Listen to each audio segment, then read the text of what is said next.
Oke, Filia, di sesi pertama, sesi general, kita tanya jawab nih. Ada pertanyaan apa nih yang mau didiskusiin seputar karir? Boleh.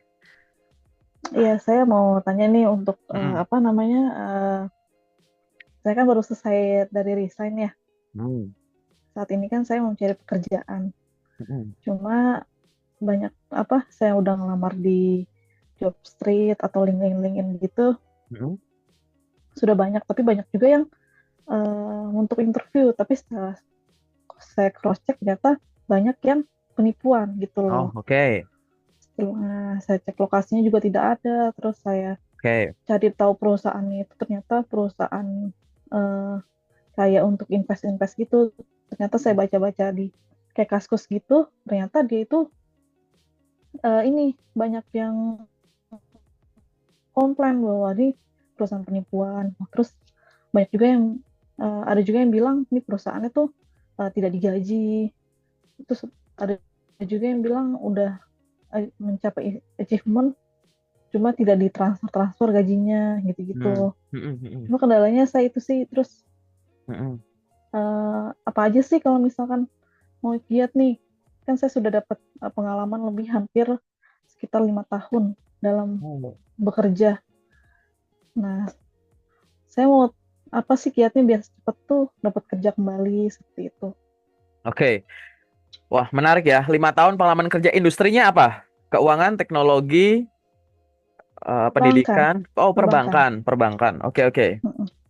Ini aku jelasin satu persatu dulu ya. Karena ini gambarannya rumit, jadi biar kamu tahu Iya, grafiknya. Jadi iya. namanya lowongan pekerjaan, ini definisiku sendiri ya. Jadi kamu nyari di mana-mana nggak ada. Jadi setelah aku ngurusin grup loker tuh aku punya definisi ini. Jadi lowongan pekerjaan itu dibagi jadi dua. Bukan lowongan pekerjaan ya. Mm-mm. Perusahaan itu, perusahaan. Mm-mm. Ada namanya perusahaan asli, ada namanya perusahaan palsu. Oke. Iya, betul. Nah, baik perusahaan asli atau perusahaan palsu itu bisa kita bagi jadi dua. Ada namanya Mm-mm. perusahaan asli bereputasi baik, ada Mm-mm. namanya perusahaan asli bereputasi kurang baik. Mm-mm. Perusahaan asli bereputasi baik itu kayak gimana ya? Yang kayak kamu incar aja. Kita sebut nama perusahaannya, kita tahu itu apa, ya kan? Kita disuruh Mm-mm. bayangin mau nggak kerja di situ, mau otomatis kayak gitu. Padahal kita ya Mm-mm. nggak ngerti posisi apa. Itu contoh perusahaan asli Iya. bereputasi baik, ya kan? Ada Mm-mm. juga perusahaan asli yang bereputasi kurang baik, gitu. Aku Mm-mm. sebut kurang baik tuh karena gini, kalau kita ngecek legalitasnya, ngecek keberadaannya itu ada betul, gitu. Tapi karena tingkah Mm-mm. laku oknum-oknumnya tertentu, akhirnya nama perusahaan itu jadi kurang bagus, Mm-mm. ya kan? Gitu. Iya, Nah, betul. masalahnya namanya Mm-mm. oknum ini ada satu, dua, tiga, empat. Nah, lama-lama jadi banyak kayak gitu. Ini ya kasihan juga sih perusahaannya Mm-mm. kayak gitu kalau ada perusahaan yang tipe kayak begini. Nah, itu mungkin nanti pada Mm-mm. saat perjalanan kamu mencari pekerjaan, itu mungkin kamu akan menemukan yang semacam itu. Apalagi nanti misalkan kamu udah riset-riset gitu ya. Mm-mm. Gitu. Betul. Jadi bedakan dulu ada namanya Mm-mm. asli bereputasi baik, ada bereputasi kurang baik. Yang palsu juga sama.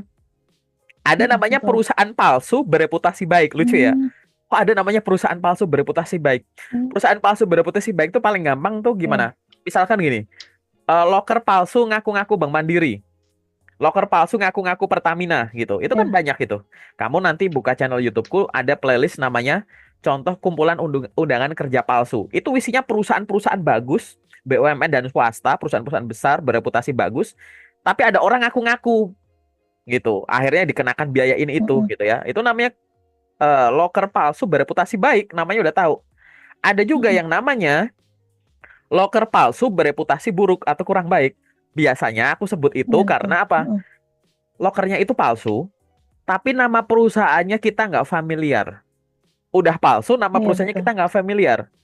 Terus loker Mm-mm. palsu yang bereputasi kurang baik itu biasanya namanya itu dimirip-miripin sama kayak yang asli gitu. Mm. Biasanya loker-loker palsu yang kayak gitu yang sering beredar tuh ada tiba-tiba ada kata logistics misalkan gitu. Tiba-tiba ada kata engineer gitu, engineering Mm-mm. gitu-gitu. Padahal ya bukan nggak ada PT itu. Kamu cari di mana-mana juga nggak ketemu gitu.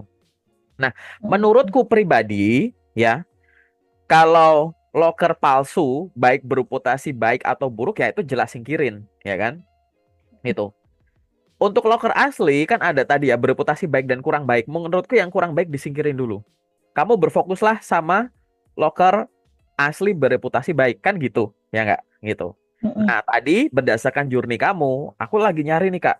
Tiba-tiba ada nama perusahaan, tapi nama perusahaan itu dicari dimanapun nggak ada. Nah, boleh kita Mm-mm. curiga itu palsu, gitu ya kan? Ibaratnya Mm-mm. logikanya adalah masa lokernya ada di mana-mana, tapi nyari info perusahaannya itu susah. Ingat ya, logikanya gini, Iya Filia. betul. Iya. Menemukan informasi soal perusahaan itu harus semudah menemukan info lokernya. Dapetin Mm-mm. info perusahaan harus semudah dapetin info lokernya. Jangan sampai dapetin info lokernya gampang, tapi dapetin info perusahaan susah. Lah yang share siapa? Kan gitu. Ya enggak? Mm-mm. Gitu, gitu. Jadi kalau itu udah singkirin dulu. Terus yang kedua, tadi ada perusahaan yang dicari tuh muncul, tapi dalam tanda kutip Mm-mm. banyak testimoni-testimoni kurang bagus. Iya. Entah itu sama orang luar tuh misalkan kayak customernya gitu kan. Atau orang pernah jadi orang dalamnya, misalkan mantan karyawan atau gimana-gimana, kayak gitu. Mm-mm. Nah, kalau ada yang semacam itu, menurutku itu disingkirin dulu saja.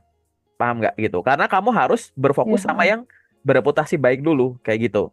Mm-mm. Nah, udah ya, udah itu dulu ya, strukturnya gitu Iya, dulu ya. paham. Nah, Heeh.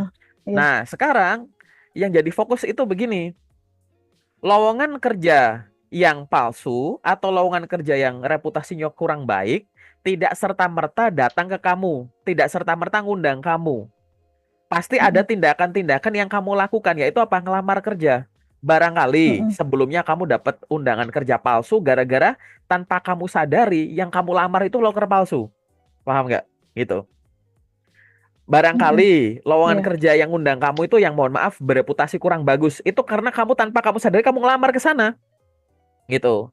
Jadi yang harus diperbaiki apa? Mm-mm. Yang diperbaiki adalah cara kamu memfilter loker ini. Ingat ya, kamu harus di awal sebelum Mm-mm. memutuskan melamar, kamu harus pastikan lowongan kerja ini berasal dari lowongan yang asli dan perusahaannya reputasinya bagus ya nggak? Jangan dibalik, Mm-mm. jangan kebalik. Jangan Mm-mm. sporadis Iya. asal ngelamar sana sini baru ada panggilan baru kita curiga. Kenapa? Datamu udah terlanjur masuk gitu. Ya memang Mm-mm. kecil sih kemungkinan follow up yang palsu kayak begini tapi datamu udah terlanjur dikirim. Jadi harus perbaiki filtering di awalnya.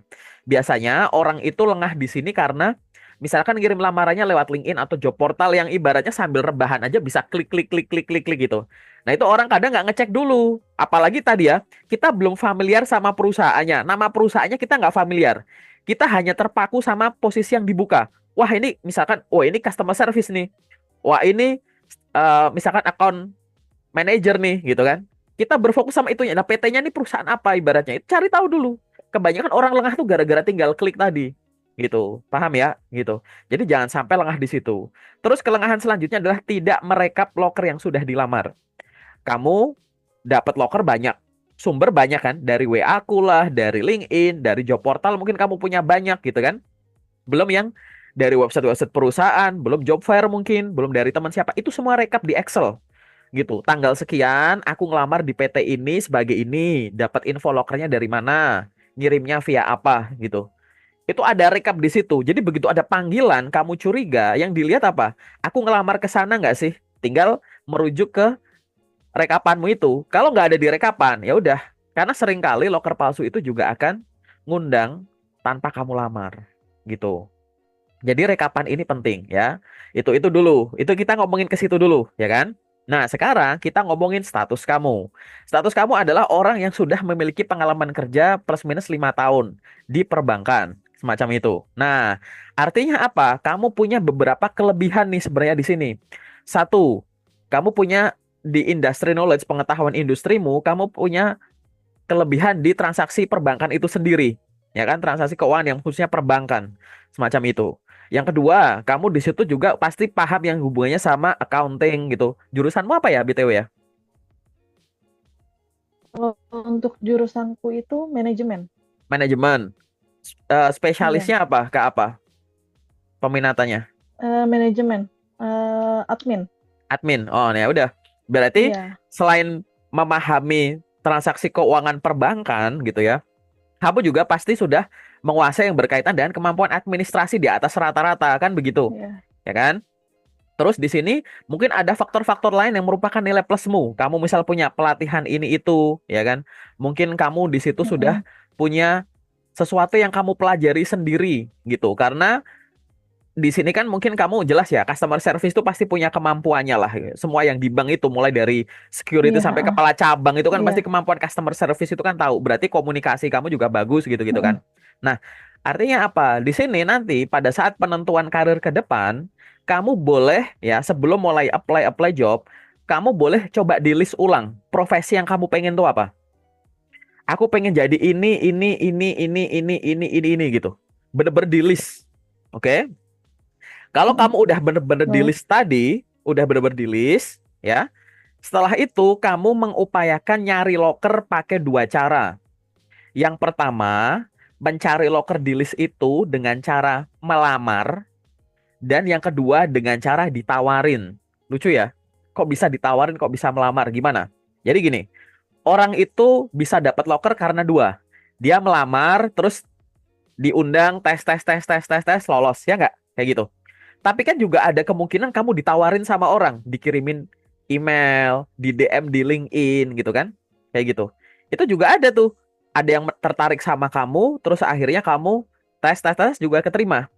Karena setiap orang, termasuk kamu, itu ada kemungkinan dapat kerja gara-gara melamar atau ditawari, maka dua hal ini harus dilakukan secara beriringan. Dalam arti begini, pertama yang kemungkinan lolos gara-gara melamar. Artinya, kamu harus mengupayakan mulai dari nyusun CV dan lain-lain ya dengan benar.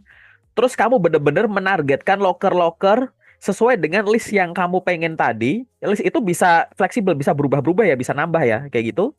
Di banyak platform dan setiap hari ya. Jadi jangan cuma ngirim lamaran yang lewat LinkedIn aja. Jangan cuma sehari cuma lewat website aja. Setiap hari lowongan pekerjaan itu pasti ada yang baru, ya kan? Tapi kamu nggak tahu loker yang cocok buat kamu munculnya hari apa. Artinya setiap hari layak dicoba. Misalkan kamu buka nih sejam buka website-website perusahaan, habis itu tutup. Buka lagi job portal, misal punya Jobstreet, punya Kita Lulus, punya Glitch, habis itu tutup lagi. Habis itu buka apa? LinkedIn.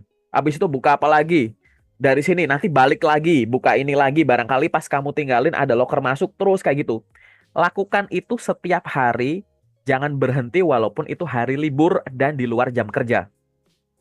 Jadi nggak ada yang bilang nggak boleh ngirim lamaran di hari libur maupun di luar jam kerja. Aku pribadi tuh yang ngalamin itu sendiri. Mau pada saat aku jadi fresh graduate atau aku lamar level manajerial, itu tetap lolos. Kayak gitu. Malah, kuliahku nggak ada hubungannya sama semua profesiku. Jurusanmu bagus. Kalau aku bisa ngulang-ngulang lagi, aku ambil jurusanmu. Kayak gitu. Gitu. Karena jurusanmu tuh sangat relate gitu. Yang penting tuh itu dulu. Nanti detailnya di sesi kedua ya. Gitu. Jadi, kamu secara konsisten ngirim lamaran dari banyak sumber setiap hari. Gitu. Itu pada saat mengoptimalkan kemungkinan biar kamu lolos dari sisi melamar, ya kan? Yang kedua tadi sisinya adalah ditawarin. Meningkatkan ditawarin itu bukan pasif. Nunggu orang nawarin kamu, bukan. Kalau melamar itu kamu ngirim CV, kalau meningkatkan kemungkinan ditawarin itu ngirim konten. Jadi aktiflah di sosial media. Gunakanlah sosial mediamu untuk membentuk branding dan menarik audiens biar mereka itu nge-review sosmedmu. Sampai mereka Mm-mm. ngerasa Iya, bahwa, oh ini orang punya kemampuannya, dia lagi nyari kerja ya, kita butuh orang kayak begini, tawarin ah gitu. Paling simpel lewat apa? LinkedIn gitu. Jadi kamu kelolalah LinkedIn dengan baik dan benar. Apa yang harus dilakukan? Satu, melengkapi isinya. Jadi mm-mm, CV-mu kan kamu punya CV. Pastikan mm-mm, informasi yang ada di CV sudah ditulis dengan baik di LinkedIn. Minimal LinkedIn setara CV. Boleh nggak informasi yang ada di LinkedIn lebih lengkap dari CV? Boleh. Kenapa? Kalau CV kan keterbatasannya adalah dibatasi sama desain halamanmu kan. Misal kamu menentukan CV ku iya, cuma satu halaman, dua halaman, tiga halaman gitu kan. Kalau LinkedIn tidak dibatasi sama halaman, LinkedIn dibatasi sama jumlah karakter per section. Misal bagian ini mm-mm, sekian karakter-karakter. Jadi di LinkedIn kamu bisa mm-mm, jabarin lebih panjang. Menurutku, kalau kamu bisa mm-mm. menjabarkan lebih panjang tanpa basa-basi ya di situ ya, itu akan lebih menarik gitu. Yang nomor dua, setelah ngelengkapi isinya, nomor dua adalah, ini yang belum ngomongin nyari kerja ya, yang nomor dua adalah perbanyak koneksi. Kamu nanti silahkan kunjungi LinkedInmu, orang yang sudah masuk di daftar connections itu berapa? Kan LinkedIn kan bisa mengikuti atau follow, bisa terhubung atau hubungkan atau connect, ya kan? Berfokuslah pada Ya. connect. Setiap hari kamu buka LinkedIn, connect ke orang baru. Sampai koneksi yang ada di akunmu itu maksimal. Maksimal tuh berapa? 30.000. Sampai detik ini, November 2024, jumlah koneksi itu ada 30.000 maksimal. Kalau koneksimu masih jauh di bawah 30.000, coba bentar ya, aku sambil buka LinkedInmu nih. Koneksimu cuma 37. 37. Ingat ya, 30.000 itu 100%. Ya, 30.000 itu kan 100%. Berarti 1%-nya itu 300. Nah, kamu baru 37, katakanlah 30. Berarti dari 100% kuota baru dipakai 0,01. Nah, itu kan kecil sekali. Ya kan? Wajar kalau loker belum banyak lewat. Wajar kalau belum banyak atau mungkin belum ada orang nge-DM kamu sesuai yang kamu pengen loh ya. Gitu. Gitu. Wajar. Kenapa? LinkedIn itu harus memenuhi 3 hal. Pertama, isi profilnya itu lengkap. Oke. Jadi isi profilnya itu lengkap. Dari atas sampai bawah tadi yang ada di CV diisi dulu. Nomor 2, temennya banyak, Filia. Nah, kamu belum ini, belum memenuhi yang nomor 2 nih. Kalau dari kelengkapan, kalau aku lihat sih udah cukup ya, udah lumayan lah gitu. Udah melewati batas ambang minimum. Nanti di sesi yang kedua nanti kita bahas soal LinkedInmu. Tapi yang dari sisi teman itu belum. Paham? Itu belum. Nah, yang ketiga, setelah tadi kamu ngelengkapin, terus setiap hari connect ya ke orang baru, terhubung ke orang baru.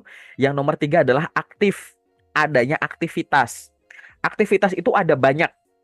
Yang jelas-jelas pasti kamu harus lakukan adalah satu, connect atau terhubung ke orang baru, ya kan? Yang nomor 2, follow atau mengikuti orang. Yang ketiga, apa? Ya lamar kerja, apply job, ya kan? Tapi nggak cuma itu, ada hal lain. Nomor 4, buat postingan rutin, gitu. Kamu harus membuat postingan-postingan rutin. Biar kamu dikenal. Kamu orang perbankan. Share ilmu-ilmu di sana. Bikinnya pakai apa? Gampang. Mau artikel kata-kata biasa boleh. Atau kamu bikin gambar di Canva gitu. Bikin poster simple. Gitu. Tips outfit ala banker. Gitu. Pokoknya bikin-bikin begitu. Apapun lah soal perbankan administrasi gitu kan. Soal Excel lah. Soal ini itulah. Gitu. Ya, hal-hal semacam itu yang paling enggak kamu harus siapkan kayak gitu ya. Bikin postingan rutin. Yang kedua mungkin yang selanjutnya adalah mungkin kamu sesekali repost postingannya orang, barangkali kamu repost ya kan. Terus apalagi di dalamnya di situ kamu gini kan, kamu tadi kan konek-konek ke orang baru tuh. Nah, kalau di ACC sama orangnya, kamu yang memperkenalkan diri dulu segera. Oh, selamat siang Bu Filia, terima kasih sudah menerima permohonan koneksi saya. Perkenalkan nama saya Aga. Semoga Ibu sehat selalu ya gitu. Nunggu dibalas, baru nanti ngobrol, tanya jawab kayak gitu. Itu via DM kah atau gimana? Via DM. Ya, baik. Bahkan untuk lowongan kerja yang kamu lamar, orangnya kamu ajak ngobrol. Contoh, ada HRD yang posting loker, ya kan? Ada rekruter Iya, posting loker. Terus kamu melamar tuh, kirimkan lamaran melalui email ini. Terus kamu ngelamar kan via email. Nah, Iya. habis selesai ngirim email, orangnya yang posting loker ini kamu connect, ya kan? Terus dia kan posting loker, di kolom komentarnya kamu komen, "Selamat siang Bu Filia, terima kasih untuk info lowongan kerjanya. Baru saja saya sangat tertarik untuk bisa bergabung di posisi tersebut. Baru saja saya mengirimkan lamaran ke alamat email yang Ibu cantumkan. Semoga lamaran saya sudah diterima dengan baik ya. Apabila Ibu masih membutuhkan informasi tambahan terkait diri saya, silahkan menghubungi saya melalui akun LinkedIn ini dan dipersilahkan juga untuk mereview akun LinkedIn saya." Gitu. Di kolom Baik, komentar baik, loker baik. tersebut begitu. Jadi selalu mengajak ngobrol orang. Kenapa? LinkedIn itu bukan job portal, LinkedIn itu sosial media. Kalau kamu main job portal kayak Jobstreet dan lain-lain, itu job portal. Artinya apa? Isinya interaksinya tuh lebih banyak searah. Lebih banyak tuh kayak kamu tuh yang ngirim lamaran, nunggu aja. Mau CV-mu di-download kek, mau kamu nggak sesuai kek, dapat undangan kayak gitu. nggak bisa ngobrol sama lawan bicaramu kan, nggak bisa lihat mukanya dia kan. Mm-mm. Kalau di LinkedIn kan ini Iya. sosial media gitu, yang di dalamnya ada berbagai cara mendistribusikan loker. Ada yang diposting lewat official LinkedIn-nya perusahaan, ada yang diposting oleh HRD-nya, ada yang ditaruh di menu jobs yang ada di atas itu, ya kan? Gitu. Mm-mm. Sehingga cara menggunakan job portal dan menggunakan LinkedIn berbeda. Cara menggunakan LinkedIn ya sebagaimana kamu memainkan sosial media. Akan nggak maksimal kalau kamu bikin LinkedIn, ngelamar di LinkedIn sama kayak kamu di job portal. Kalau di job portal kan bikin akun, lengkapi isinya, langsung kita sibuk-sibuk ngelamar-ngelamar kan, gitu. Kalau di LinkedIn kamu kayak gitu, ya rugi. Jangankan Mm-mm. loker, di LinkedIn itu yang ngumpul nggak cuma loker, HRD ngumpul di LinkedIn, user ngumpul di LinkedIn. Iya. Kamu lihat Iya, orangnya, iya. lihat mukanya, bisa diajak ngobrol. Nah, kalau cara pakainya gitu jadi Mm-mm. nggak optimal. Tiga hal ini ya, ngelengkapi profil LinkedIn-mu. Yang nomor dua adalah perbanyak koneksi, dan yang nomor tiga adalah Iya, banyak baik. aktivitas. Itu adalah cara terbaik untuk mendatangkan loker di LinkedIn. Mendatangkan loker apa? Loker-loker tersembunyi. Di LinkedIn itu loker tersembunyi itu banyak banget. Jauh lebih banyak daripada yang beredar, yang kamu Mm-mm. bisa lihat secara langsung. Kalau cara mainmu kayak Mm. tadi, itu bisa muncul semua. Kamu lihat loker-loker yang ada di grup yang tiap hari aku share ada ratusan kadang banyak itu Iya, aku, betul. itu aku dapat paling 15 menit 30 menit doang. Gampang Mm. banget. Yang susah tuh ngefilternya karena aku filter satu-satu gitu. Iya, betul. Kok bisa aku ngelakuin itu? Karena LinkedIn-ku aku siapin gitu, dan itu nggak bisa sehari dua hari. Nantinya, Filia, kalau kamu sudah dapat kerja, udah kerja nih, jangan Mm. pernah tinggalkan LinkedIn-mu. Oke? Mm-mm. LinkedIn-mu tuh harus selalu aktif, aktif karena LinkedIn suka kalau tiap hari itu kamu ada aktivitas. Oke, kayak gitu dulu. Nah, ini Mm. adalah masih general lagi ya, mengoptimalkan kemungkinan dapat kerja gara-gara melamar tadi dan ditawari, kayak gitu kan, gitu. Nah, Oh, iya, betul. sekarang Iya. kita lebih dalam lagi, tips untuk kamu yang sudah memiliki banyak pengalaman kerja, gitu kan, 5 tahun. Mm-mm. Apa? Satu, coba cari-cari profesi yang tidak hanya di level staff, tapi yang Mm. sudah ada peran antara fungsional dan struktural. Jadi gini, misalkan kamu ngelamar sebagai seorang tadi mungkin bla bla bla supervisor, bla bla bla manager gitu, Mm. ya kan? Misalkan aku ngelamar jadi sales supervisor gitu. Secara fungsi kamu kan sales. Secara struktur kamu kan supervisor Iya. gitu, gitu. Nah, itu kamu bisa coba Mm-mm. apply. Apa itu? Apakah harus di perbankan? Perbankan boleh.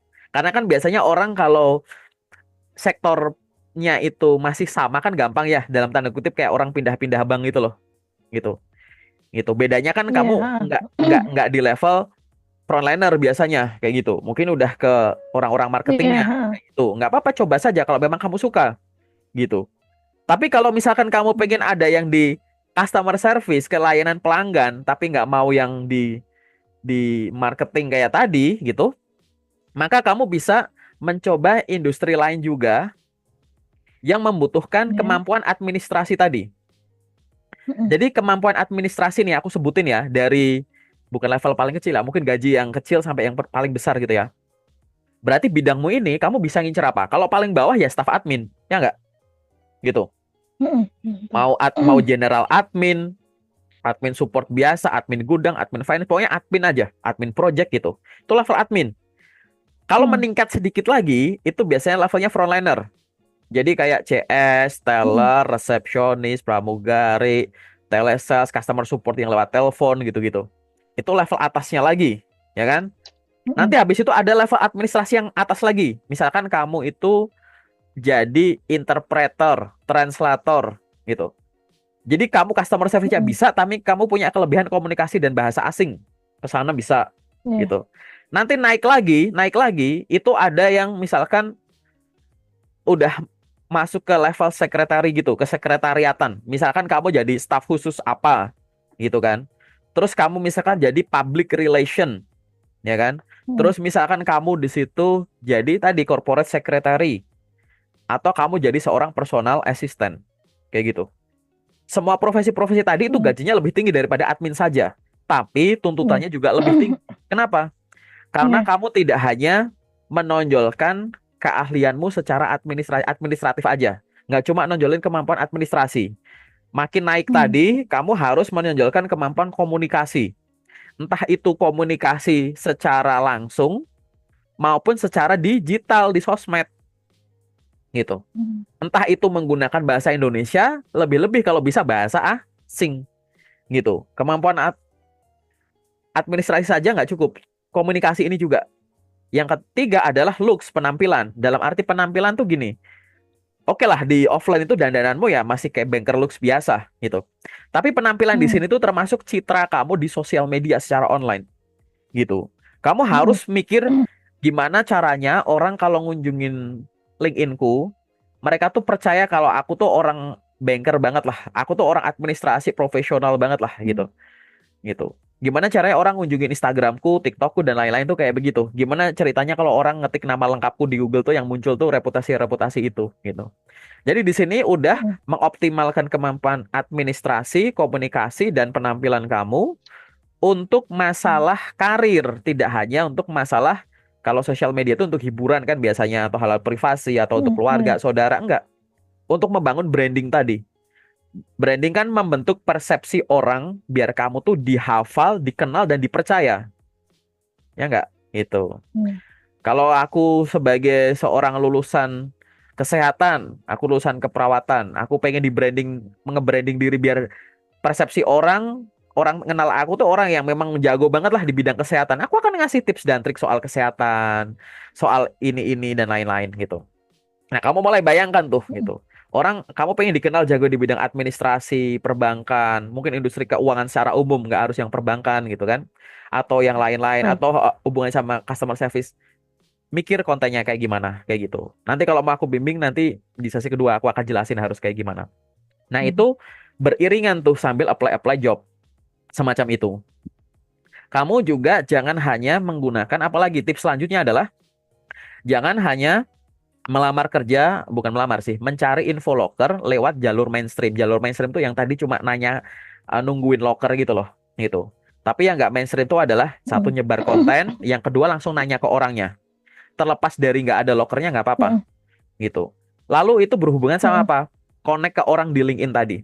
Siapa sih orang-orang yang aku rekomendasikan kamu connect? Satu jelas HRD atau recruiter ya, recruiter yang ada di Hmm. LinkedIn. Recruiter yang ada di LinkedIn itu kamu bisa Hmm. temukan dengan berbagai kata kunci. Entah itu recruiter, entah recruiter istilah bahasa Indonesia atau recruiter bahasa Inggris ya. Terus HR, terus HRD ya, SRD gitu. Terus talent acquisition, terus headhunter, terus recruitment staff. Istilah-istilah begitu tuh. Hmm. Kamu search di kolom pencarian, orang-orangnya kamu connect. Jadi recruiter. Yang nomor dua adalah calon recruiter. Siapa itu calon recruiter? Hmm. Mahasiswa atau job seeker lulusan psikologi. Nah, jadi kamu connect ke job seeker nggak Hmm. masalah. Ada orang nih, ada lingkaran Hmm. hijaunya. Dia lulusan psikologi, connect aja. Cepat Iya. lambat kan barangkali dia jadi seorang Hmm. recruiter gitu. Jadi itu bisa kamu connect, ya kan? Nomor tiga, siapa? Orang-orang yang sedang bekerja di posisi yang pengen kamu isi. Kamu pengen jadi seorang account Hmm. manager, connect aja sama orang-orang udah jadi account manager. Kenapa? Kamu bisa nanya sama dia, kalau udah akrab nanya, di perusahaanmu ada ini nggak? Oh, lagi butuh account manager lagi nggak? Masih ada yang kosong nggak? Bisa juga, karena beberapa case itu ada yang kayak gitu. Nyari orang yang sudah bekerja di posisi itu, habis itu kayak, di posisiku lagi butuh seorang ini lagi nih, gitu. Itu ada yang gitu. Terus ada yang ngubungin temanku tuh gara-gara nyari penggantinya dia. Aku mau resign nih. Kamu mau Hmm. nggak aku rekomendasiin, gantiin aku? Gitu. Itulah kenapa tadi di awal aku bilang list dulu profesi-profesi yang kamu pengen. Sebanyak apapun nggak masalah. Hmm. Terus connect orang yang sedang bekerja di posisi itu. Barangkali kamu nanti dapat info loker dari dia, atau ditawarin buat gantiin dia, atau hal-hal yang lain, Hmm. gitu. Ya kan? Kalau kita nyari loker susah, nyari orangnya, gitu. Terus siapa lagi orang-orangnya yang lain? Calon usermu. Kalau kamu pengen ngelamar di bank lagi misalkan sebagai seorang frontliner atau account manager, maka atau RM ya bisa relationship manager gitu kan. Cari orang Hmm. yang jadi atasan-atasan. Entah itu sekarang statusnya kepala cabang lah, entah itu manajer operasional lah, ya kan? Atau manajer-manajer yang di channel tertentu. gitu, yang di SME Mm. lah, yang di funding siapa, yang di lending siapa, bos-bosnya siapa gitu. Baik. Nah, itu kamu connect. Nanti kalau udah ngobrol-ngobrol bisa nanya gitu. Begitupun tadi ya, kalau Hmm. misalkan kamu ngincer-ngincer posisi yang hubungannya sama public relation, terus secretary, terus personal assistant kayak gitu. Koneknya sama siapa? Oh, ya level direktur lah. Orang statusnya VP, orang statusnya direktur, owner, founder, connect aja semua tuh bos-bos. Ya kan? Ngobrol-ngobrol enak, mungkin nanti habis itu kamu bisa nanya, apakah Bapak sedang membutuhkan seorang corporate secretary dan lain-lain gitu. Kalau obrolan udah jalan, kamu enak buat nanya kayak gitu. Jadi loker itu tidak melulu diburu dengan Mm-mm. mencari lokernya gitu, tapi mengincar begini-begini nih gitu. Itulah salah satu cara untuk menemukan apa loker tersembunyi gitu. Nah, itu yang bisa kamu lakukan. Baik. Lalu yang terakhir adalah apa? Sejauh ini sejak kamu nyari kerja sampai sekarang, sejak resign sampai sekarang kan kamu udah apply-apply job tuh. Mm-mm. Saranku itu dievaluasi. Maksudnya evaluasi gini. Coba perhatikan tahap yang kamu paling sering gagal. Kamu juga evaluasi tahap terjauh yang kamu pernah. Contoh, aku tuh paling sering gagal tuh di interview HRD, ya kan? Tapi tahap terjauh yang aku pernah adalah aku selesai interview user, terus habis itu aku nggak dikabarin tuh. Berarti kan tahap paling sering gagal dan tahap terjauh sama-sama di interview kan, HR dan user kan, ibaratnya bedanya. Mm-mm. Makanya yang harus kamu evaluasi adalah interview kamu. Entah cara jawabnya, jawabannya gitu. Jangan apa? Jangan sedikit-sedikit nyalahin CV. Oke? Kalau kamu gagal di interview, yang dievaluasi interviewnya dong, bukan edit CV dong. Logikanya kalau Mm-mm. CV-mu jelek, harusnya nggak ada panggilan tuh. Nggak mungkin sampai ke tahap itu. Gitu. Evaluasinya di situ. Oh, aku paling sering tuh kok di tahap itu, tapi aku jarang ya. Misalkan aku sering terhentinya di interview. Oke, tadi aku belajar interviewnya kan, kayak gitu. Tapi dibandingkan dengan jumlah yang ngundang aku, ada panggilan, jumlah loker yang aku kirim tuh ada 1.000. Tapi yang manggil tuh paling cuma 20, ya kan? Nah, itu nanti yang dievaluasi baru CV-nya dan dokumen-dokumen pendukungnya. Kayak gitu. Oke? Gitu. Jadi, evaluasinya itu bertahap. Nggak melulu langsung, oh harus sebelah sini ya, harus sebelah situ ya, gitu. Ada tahapan-tahapannya gitu ya, paham ya? Oke. Oke, gitu ya, Filia ya. Itu yang harus dievaluasi ke arah Mm. sana. Nah, aku nanya nih, kamu tahapan yang paling sering gagal menurutmu apa? Ini tahap ke interview HRD. Oh, HRD ya? Terhentinya di HRD ya? Mm-mm. Kayak gitu. Nah, nggak apa-apa. Kalau kamu Mm-mm. ngerasa yang beberapa kali aku terhenti itu di HRD. Nah, nanti yang kamu pelajari itu adalah latihan di interview HRD-nya ini. Entah cara jawabnya atau jawabannya Mm-mm. gitu loh, Filia. Oke? Kayak gitu. Mm-mm. Nggak apa-apa gitu. Tapi kan aku juga ngelihat di sini LinkedIn-mu juga masih kurang optimal tuh. Gitu kan? Nah, nanti Mm-mm. dari sisi interview juga, sorry, dari sisi LinkedIn nanti juga kita evaluasi. Kayak gitu. Ada nggak satu pertanyaan singkat yang masih kamu mau tanyain sebelum kita masuk ke sesi kedua? Atau kalau nggak ada, kita langsung masuk sesi kedua aja. Mm. Tips buat itu apa namanya? Kalau kita kan, saya juga pernah, Bapak yang bilang tadi itu DM langsung ke HRD-nya ya, Mm-mm, via lewat LinkedIn ya. mm-mm. Nah, saya pernah kayak begitu di LinkedIn, tapi tidak pernah ada jawaban sama sekali. Ya, jadi gini. Nah, caranya itu gimana? Jadi Mm-mm. kayak aku udah follow, udah segala macam, dia juga sudah follow back, tapi dia tidak ada jawaban. Itu banyak kayak gitu. Ya, jadi gini. Nah, biar tipsnya dijawab gitu gimana? Ya, kita persimpel Dan yang cara. kedua gini, Ya, mm-mm. dan Yang yang kedua, kedua itu apakah kita harus move ke perusahaan lain kalau misalkan di perusahaan yang sama masih ada lowongan gitu. hmm, ke perusahaan lain. Kayak contoh gini, saya di bank ini, tapi di bank ini ternyata eh, ada lowongan lagi gitu loh. Di perusahaan yang kamu sedang bekerja Tapi di situ ya. yang 5 tahun itu, Hmm. tapi di cabang lain ada lowongan yang kosong. Apakah saya harus melamar lagi ke situ atau harus move ke perusahaan lain? Jawabanku adalah kalau memang tidak dilarang lamar kerja di perusahaan yang sama lagi nggak masalah kan balik lagi. Itu aku jawab nomor dua dulu ya. Mm-mm. Kalau memang nggak dilarang, memang masih bisa, masih memungkinkan, nggak apa-apa, nggak masalah. Kamu atau kamu keluar dulu nih kerja di perusahaan lain, nanti balik lagi ke situ, ya nggak masalah. Aku udah menemukan banyak sekali Mm. orang yang udah resign dari suatu perusahaan, akhirnya balik lagi ke situ secara langsung atau nggak langsung. Nggak langsung tuh misalkan muter kerja di mana dulu, baru balik ke situ lagi. Aku udah menemukan cukup banyak orang itu. Mm-mm. Jadi selama kerja di situ merupakan bagian plan dari karirmu tadi, profesi yang kamu pengen dan lain-lain, dan kamu nggak masalah, it's okay, apply aja. Kan nggak ada larangan, kecuali ada beberapa sedikit sekali perusahaan yang kalau udah resign nggak bisa balik. Sedikit, dan itu ada statementnya Iya. diomongin. Tapi kalau nggak ada nggak apa-apa Mm-mm. gitu ya. Itu yang pertama. Yang nomor dua, kalau kamu udah nge-DM DM HRD, udah connect, udah ngobrol dan lain-lain nggak dibales, nggak masalah. Langsung move on. Oke?